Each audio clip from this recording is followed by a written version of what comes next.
والسلام عليكم ورحمة الله وبركاته. ازيكم يا شباب؟ عاملين ايه؟ منورين قناة المكتبة. معاكم محمد في فيديو جديد عن ساعة اتطلب مننا نعمل لها ريفيو كتير جدا رغم ان هي متوفرة في السوق، في ناس عاملين لها ريفيوهات، لكن الناس طلبت ان احنا تحديدا نعمل لها ريفيو، وهي الساعة الايمي لاب KW66. ساعة براند من البراندات اللي تحت شاومي، الشركات اللي انفصلت عن شاومي وبتعمل منتجات خاصة بيها، وهي الايمي لاب. ساعة من الساعات الاصلية في الفئة الاقتصادية اللي بتدينا اوبشن قليلة وكواليتي كويسه جدا. خلينا نبدا الفيديو ونشوف الدنيا فيها ايه، فيلا بينا.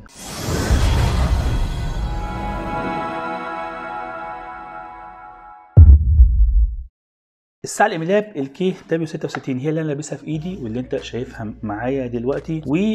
لو انت اول مره تتفرج علينا، احنا بنقسم الفيديو لثلاث اجزاء اساسيه: انبوكسنج ومحتويات العلبه، المواصفات التقنيه بتاعه المنتج والسوفت الداخلي بتاعها، والبرنامج وطريقه ربط الساعه بالموبايل. اخر جزء في الفيديو بيكون الخلاصه بنقول رايي العام عن المنتج، وجهه نظرنا العامه عن الساعه وراينا فيها. خلينا نبدا الانبوكسنج ونشوف محتويات العلبه سوا. بيجي على العلبه مكتوب كلمه ايمي لاب، ومكتوب ان هي سمارت ووتش، مكتوب ان هي 30 يوم بيتري، تدعم 13 سبورت مود، الاي بي بتاعها اي بي 68، فيها هارت ريت مونيتور. بالنسبه للكلام اللي مكتوب قدام، بالنسبه للكلام اللي مكتوب ورا، فهنا السكان QR بتاع البرنامج. كمان عندنا هنا شويه تفاصيل بقى، زي اقرا المانوال قبل ما توصل الساعه، وحاول ان انت ما تسيبش الساعه على الشاحن لوحدها. مكتوب اهو اسم الموديل KW66 والوزن بتاعها 54 جرام. مكتوب ان هي البطاريه 340، ودي بطاريه كبيره جدا، بطاريه حلوه جدا. مكتوب كمان ان هي تشحن بشاحن 5 فولت. مكتوب ان هي السايز بتاعها 45 في 12.7 مللي. مكتوب ان هي مقاومه للماء بمعيار اي بي 68. ده بالنسبه للمواصفات الخارجيه للعلبه. عندنا بالظبط ده بيكون شكل الساعه في العلبه. طبعا ده الاستراب الشخصي،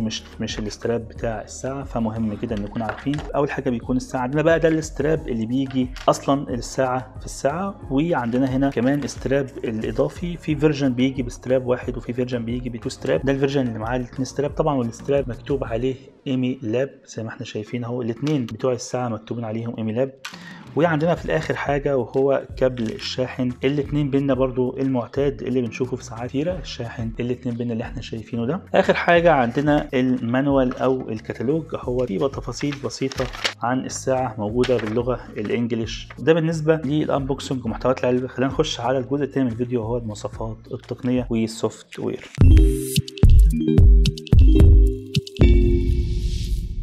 دلوقتي هنتكلم عن المواصفات التقنيه بتاعه الساعه الايمي لاب KW66. الساعه بتيجي بشاشه من نوع TFT بمقاس شاشه 1.28 انش، ريزوليوشن 240 في 240. احجام الساعه او المقاسات بتاعه الساعه كلها، فاحنا عندنا هنا ستراب مقاس 22 مللي. سمك الساعه من الجنب هنا 12.7 مللي. طول البادي بس بتاع الساعه 45 مللي. الوزن بتاع الساعه 54 جرام، وطول الساعه الكامل 262 مللي. البلوتوث بتاع الساعه فيرجن 5.0، واستقرار كويس في الاتصال، مش هتلاقي الساعه تفصل منك او الكونكشن بتفصل منك. البطاريه 340 ملي امبير، 30 يوم وضع استعداد لو احنا سايبين الساعه مش بنلبسها، ومن 10 ل 15 يوم اتصال، سواء بقى انت فاتح الاشعارات طول الوقت، فاتح القياسات طول الوقت، الموضوع ده بيرجع لاستخدامك، لكن هتقعد معاك من 10 ل 15 يوم، ده 10 مينيمم 15 ماكسيمم. طبعا الساعه بتدعم اللغه العربيه بشكل كامل، ده ما فيش فيه اي مشكله، وده هتلاقيه باين في الصوره اللي احنا شايفينها معانا، وكمان في شكل الاشعار اللي احنا هنشوفه. البرنامج بتاع الساعه جلوري فيت. الساعه بتدعم مقاومه الماء بمعيار اي بي 68، تصلح للاستحمام والسباحه، السباحه في البسين او البول، ما ينفعش في البحر تجنبا للاملاح والحاجات اللي ممكن تقابلك في البحر. ده المواصفات التقنيه. نخش على السوفت الداخلي بتاع الساعه وشكل الساعه من جوه، فيلا بينا. هنروح دلوقتي للتجربه الفعليه والاستخدام الفعلي للساعه، وهنبدا بالخلفيات اللي موجوده في الساعه. اعتقد الساعه فيها حوالي 6 خلفيات، 1 2 3 4 5 6 7 خلفيات، ونقدر ان احنا ننزل خلفيات كتير من البرنامج اللي هنشوفه دلوقتي، وكمان نقدر ننزل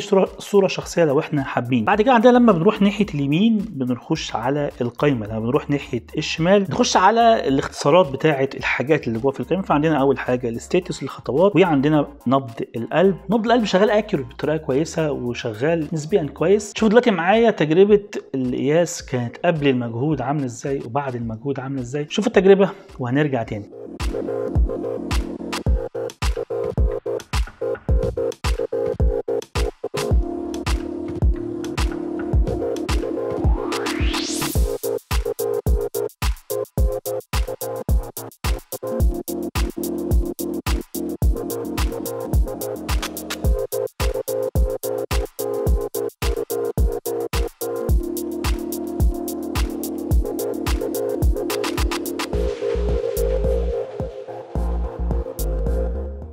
بعد ما شفنا تجربة القياس في المجهود، خلينا برضو نعمل تيست للاكسوميتر ونشوف القياس الفعلي ما بين الاكسوميتر وما بين الساعة. والساعة دلوقتي ما احنا شايفين اهوت 93، والقياس هيبدأ يشتغل في الاكسوميتر. الموضوع بيبقى محتاج شوية وقت عشان تظبط ما بين الاتنين، بس خلونا نسيبها دقيقة كده.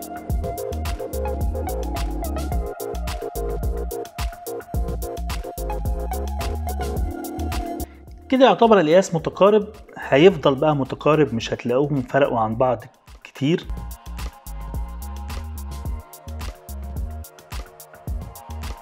هيفضلوا بقى في الرينج دوت اللي هو بينزلوا من 85 ل 90، بتنزل من 84 ل 92. هيفضلوا في الرينج ده مع بعض، ده بيزيد، دي تلاقيها بتزيد بعديه شويه، ده تزيد تلاقيها ده بتزيد بعدها بشويه. يعني القياس شغال كويس. وطبعا التجربه الفعليه هي قياس النبض قبل المجهود وبعد المجهود، وده اللي احنا ان شاء الله نعتمد عليه بعد كده في اختبارنا لقياسات النبض. هنا بيجيب لك اهو طول اليوم كان النبض عامل ازاي، وبيجيب لك هنا اقل قياس النبض كان عامل ازاي، واعلى قياس النبض كان عامل ازاي. بعد كده وقت معدل النوم بتاعك، نمت كام ساعه. بعد كده عندنا الالعاب الرياضيه المتعدده اللي في الساعه، ومع حوالي تشغيل وضع رياضي، منهم المشي ومنه ركوب العجل، تسلق الجبال، يوجا، نط الحبل، تنس، بيسبول، كره سله، كره ريشه، كره قدم، طاوله، ولعبه الرجبي. حوالي 12 مود لعب تقدر ان انت تشغل اي واحد فيهم وتبدا انت تلعب النشاط الرياضي اللي انت شغلته. بيبدا تحسب لك النبضات وبتحسب لك الوقت وحرقات قد ايه سعر حراري والخ من الاوبشنز اللي انت محتاج. بعد كده عندنا التحكم في الساوند، تقدر من خلال الاوبشن ده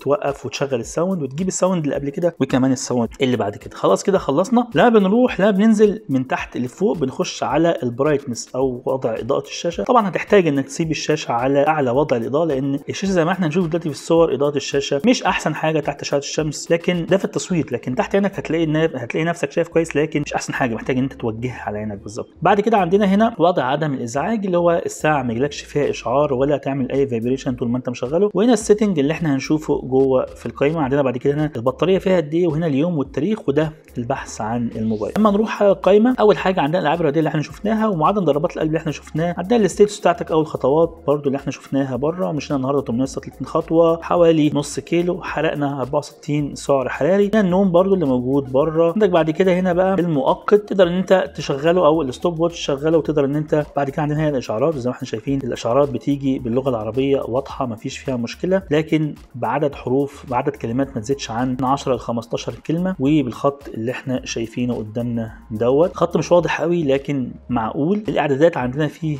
قفل الساعه، وعندنا الريسيت، وعندنا الاباوت بتاع الساعه، اسم الموديل وشويه تفاصيل عن الموديل. وبعد كده هنا الكيو ار بتاع البرنامج. وبكده نكون خلصنا السوفت الخاص بالساعه. هنتكلم عن التشغيل بقى. وعندك اول حاجه هنقولها وهي دقه النبض في المجهود. ده اللي احنا شفناه في الفيديو السابق، وهو القياس قبل المجهود والقياس بعد المجهود. عندنا الشاشه تحت اشعه الشمس، هنشوف برضو الصور اللي معانا ديت. الرؤيه واضحه ما فيش فيها مشكله، لازم توجه الساعه على عينك بشكل كويس، لكن هي مش احسن حاجه للاسف الشديد. عندنا ازرار اسم متصل، الساعه بزر اسم متصل بشكل كويس ما فيش فيه مشكله، لكن بدون اي تحكم من الساعه في اسم متصل. يعني ما تقدرش تكنسل، ما تقدرش تخلي الساعه، انت بس بتقفل الفايبريشن من الساعه، لكن ما تقدرش تعمل اي حاجه في الموبايل. الساعه بزر الاشعارات بشكل كويس من حوالي من 10 ل 15 كلمه. عندنا بعد كده سرعه استجابه التاتش زي ما احنا شايفين الفيديو دوت. سرعه الاستجابه كويسه جدا ومش هتحس باي تاخير. كمان سرعه الاستجابه للتاتش لو احنا بنحرك التاتش زي ما احنا شايفين كده، سرعه كويسه برده ما فيش فيها اي تاخير. عندك الخلفيات بتقدر تحمل بالبرنامج فقط الخلفيات اللي انت محتاج تغيرها في الساعه. ما تقدرش تضيف اي خلفيه خارجيه زي الشكل ده، لكن تقدر تضيف اي صوره من بره من الاستوديو. طبعا الساعه ضد الميه بمعيار IP 68 تقدر تنزل بيها البسين مفيش مشكله. اخر حاجه شكل الساعه في الايد، فسيبكم مع الصور دي تشوفوا شكل الساعه في الايد كانت عامله ازاي، وبعد كده نخش على البرنامج ونتكلم عن تفاصيل البرنامج.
زي ما احنا شايفين كده الساعه معانا بتشتغل على برنامج اسمه جلوري فيت، هو البرنامج اللي معانا بالشكل ده. في الاول هحتاج منك شويه تسجيل بيانات. انت ممكن تتخطى تسجيل البيانات او انت عايز تسجل بيانات فالافضل ليك انك تسجلها، لكن انا تخطيت الموضوع ده ودخلت على طول ربطت الساعه بالموبايل. او تختار الجهاز بيجيب لك اسامي الحاجات اللي عندك. طبعا هي الساعه اسمها KW66، بتختار الساعه. مجرد ما بتربط الساعه بيجي لك عليها تحديث لو هي اول مره تربط، لو مش اول مره تربط فعلى طول بتشتغل مباشره، لكن الفيرجن اللي موجود دلوقتي بينزل لي تحديث فهو طلب مني تحديث. عندنا البرنامج. اول حاجه هنا الخلفيات اللي موجوده في البرنامج، مجموعه كويسه جدا من الخلفيات، اعتقد اكتر من 80 خلفيه، عدد كويس من الخلفيات. عندنا هنا مراقبه نبض القلب بطريقه طول اليوم، وده انت بتفتحه وتقفله من هنا. بعد كده عندنا اوبشن الاشعارات بتاعت المكالمات تجي لك، برده الرسائل النصيه، البرامج المختلفه، تقدر تخش تفتح اي برنامج عايز يجي لك منه اشعار، بيجي لك الاشعار على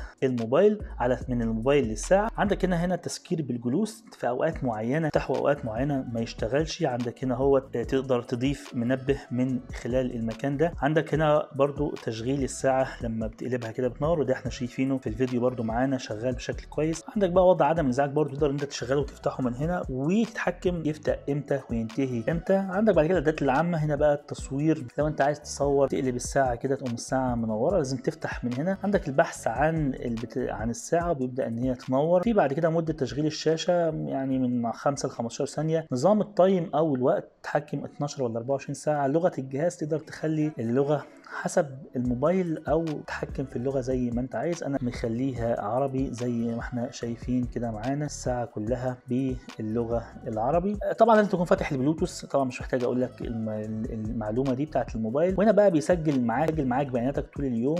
لو هتلعب لعب رياضيه برضو بيحفظ لك التراكنج بتاعتك من خلال البرنامج. برنامج حلو جدا لطيف جدا. بكده خلصنا كلامنا عن البرنامج بشكل سريع. ما اعتقدش ان الموضوع فيه حاجه ثانيه نسيت اقولها.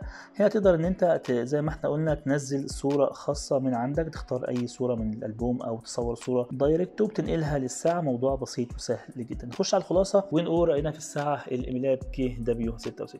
والخلاصة بتاعة الساعة الإيميلاب KW66، الميزة القوية عندنا في الساعة وهي ان هي ساعة اصلية في الفئة الاقتصادية باللغة العربية، وده اوبشن مهم جدا ومفتقدينه جدا في ساعات كتيرة جميلة جدا لكن تنقصها اللغة العربية. اي نعم مش هتاخد الدنيا باللغة العربي، الاشعارات بتظهر 10 15 كلمة، الخط مش تمام، لكن هي عربي وهتقدر تشوف الاشعار لما يجيلك باللغة العربية، فدي اقوى ميزة في الساعة. طبعا شكل الساعة ظريف جدا والجميل جدا في الايد، والشكل الانسيابي ما بين الوش بتاع الساعه والجنب والظهر، فشكل ظريف جدا والساعه شكلها جميله جدا في اللبس. طبعا عندنا قياسات كويسه وده شفناه في التجربه ما بين القياسات قبل المجهود والقياسات بعد المجهود. الساعه بتيجي ب2 ستراب، الستراب 22 تقدر تغيره باشكال كتيره جدا. الستراب 22 متوفر بشكل كويس جدا. سرعه استجابه الساعه للتاتش كويسه جدا وظريفه، والتاتش بتاع الساعه جميل جدا وما كانش عندي معاه اي مشاكل. نروح للعيوب بتاعه الساعه، وهو اول عيب الشمس. الدنيا في الشمس مش واضحه بالنسبه للتصوير، لكن هتبقى شايفها كويس، يعني هتبقى شايف كويس، لكن لما تيجي تصور الساعه هيبقى شكلها مش واضح. فبالنسبه للشمس هي مش احسن حاجه لكن مش وحشه. تاني عيب معايا في الساعه وهو الفونت مش ظريف خالص بالنسبه لي، ما تقبلتوش لكن يتعدى هناخد اوبشن العربي فيتعدى الفونت شغال يا عم مفيش. تالت حاجه معايا في الساعه وهو لما بيجي لي مكالمه مفيش اي تحكم بقدر اعمله غير ان انا اوقف الفايبريشن بتاع الساعه، ما اقدرش اخلي الموبايل سايلنت او حتى اقدر اكنسل على المكالمه. دي وجهه نظري في الساعه. الساعه جميله جدا في سعرها وفي الفئه الاقتصاديه ورينج السعر اللي بتقدمه وبالكواليتي اللي قدمتها. الساعه مفيش فيها اكسجين في الدم ودي نقطه مهمه حبيت اوضحها. كان ان شاء الله نخلص الريفيو الخاص بالساعه الإيميلاب KW66. اتمنى ما اكونش طولت عليكم، اتمنى يكون الفيديو وضح لك كل حاجه خاصه بالساعه. في النهايه لو انت اول مره تتفرج عليها ما تنساش تعمل سبسكرايب للقناه، الفيديو عجبك تدينا اللايك الجميل قوي، طبعا تفعل زر الجرس عشان يوصل لك تنبيه بكل جديد بنقدمه. متخصصين في السمارت ووتش بصفه اساسيه، نتكلم عن اكسسوارات الموبايل بصفه عامه. نقطه مهمه جدا حابب اقولها لك، في جيف اواي حلو قوي هنعملها لما نوصل 20000 سبسكرايب. ما تنساش تشترك في الجيف اواي عشان تكون واحد من 10 محظوظين هيكسبوا منتج من المنتجات اللي احنا بنتكلم عنها في الفيديوهات بتاعتنا. في النهايه كان معاكم محمد، في امان الله والسلام عليكم ورحمه الله وبركاته.